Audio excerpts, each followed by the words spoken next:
So as children, we all kind of, we do what we see instead of what we're told. So a child might have parents that are somewhat hypocritical, like all parents, and they'll say, don't cuss. But they see the parents cussing. And so when they're alone with their 11, 12-year-old friends, they try it out to see if it's impressive. And it gets a reaction. Just like when their parents really upset with them, and the parents getting big eyeballs and the finger in the face, and they drop an F-bomb. That kid then knows it's a certain level of seriousness. And he seems to see that same reaction in his 11 and 12-year-old friends. So it starts to stick. And the parents don't know, but eventually it'll slip out and the parents will know, and they'll blame the child, But so many of us get somewhat traumatized, because of what we're seeing in our role models. And we don't do what we're told, we do what we see in them. And so the issue that I have, that I go over and over and over in my mind, is that there is no understanding for that when you come to what is sinful and what is not sinful. But our good Lord is just. And so the question that ponders my mind is the good Lord taking into consideration that this person came from nothing but bad behavior, and it got reproduced in the individual before he knew what was going on, and it got reproduced so many times that it became part of his hard drive? Every time you learn a behavior and you replicate that behavior and that thought process that goes along with it, you're reconfirming the different actual flesh that's been grown between axons in your brain. So anytime you learn something, there's new pathways created in your cells in your brain. And then every time you go over that information that you learned, that there's more flesh grown on that pathway. So imagine like a highway, like in Germany, the Autobahn, and it goes through a tunnel.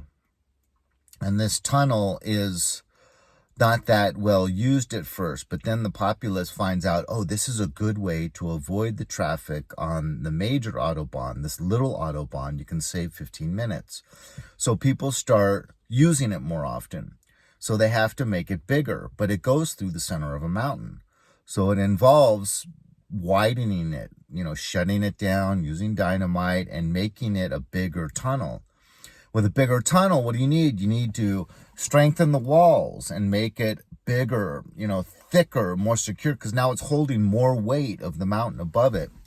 And so that Autobahn's concrete is getting thicker and thicker. It's getting bigger and bigger, and the amount of thickness in the walls holding the mountain up has to be thicker and thicker. Same with that memory, that you learn this toxic behavior to get something you want. Maybe it's throwing a temper tantrum to get cookies out of the cookie jar, and it worked. So now you're going to try it again. And every time it works, that it's actually part of the hard drive now.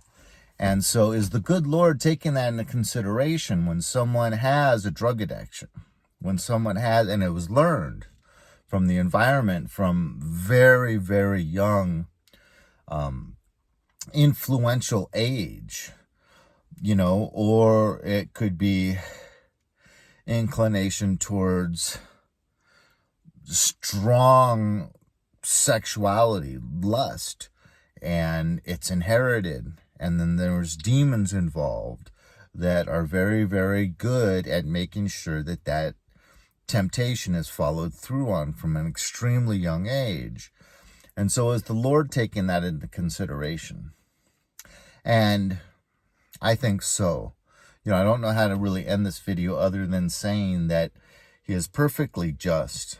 And so that must be taken into consideration. But then I hear other people saying, it doesn't matter how bad you were traumatized, sin is sin. Yeah, but this girl was raped repeatedly, not by just one family member, by several different older cousins and even an uncle or two. And so can you really blame her for being promiscuous and so on and so forth? Yeah, but she's had time to learn the error of her ways. Yeah, but the psychological wounds haven't healed. And so there's both sides of the debate, but where does Jesus's justice fit into all that? So I'm really more so pondering a question that I can't fully. All I know is I trust in him, and that he knows the exact details that everyone was exposed to and the ramifications of those specific circumstances. And so he's just. So as long as he knows all those details of all those circumstances that you were exposed to and how they affected you and how you fought against it, right? Because he knows the intuition, he knows the desires of the heart. And so he knew that you were fighting this and your desire was to be completely sin-free. But you kept falling in this area because of the exposure that you'd had during those formative years.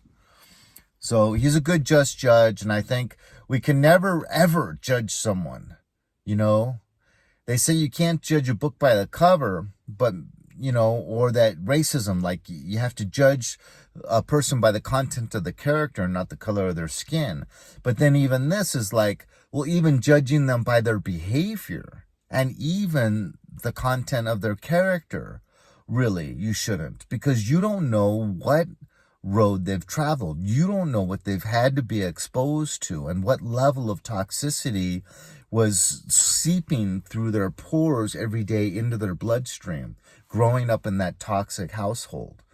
But Jesus does. So we can just never, ever, ever judge someone from the outside, even someone that is exhibiting terrible behavior right out in the open, But then that's not really biblical, because they sure did in the Old Testament, take people outside the city walls and stone them if they do any kind of evil, any fornicating, take them out and get that evil away from the Israelites.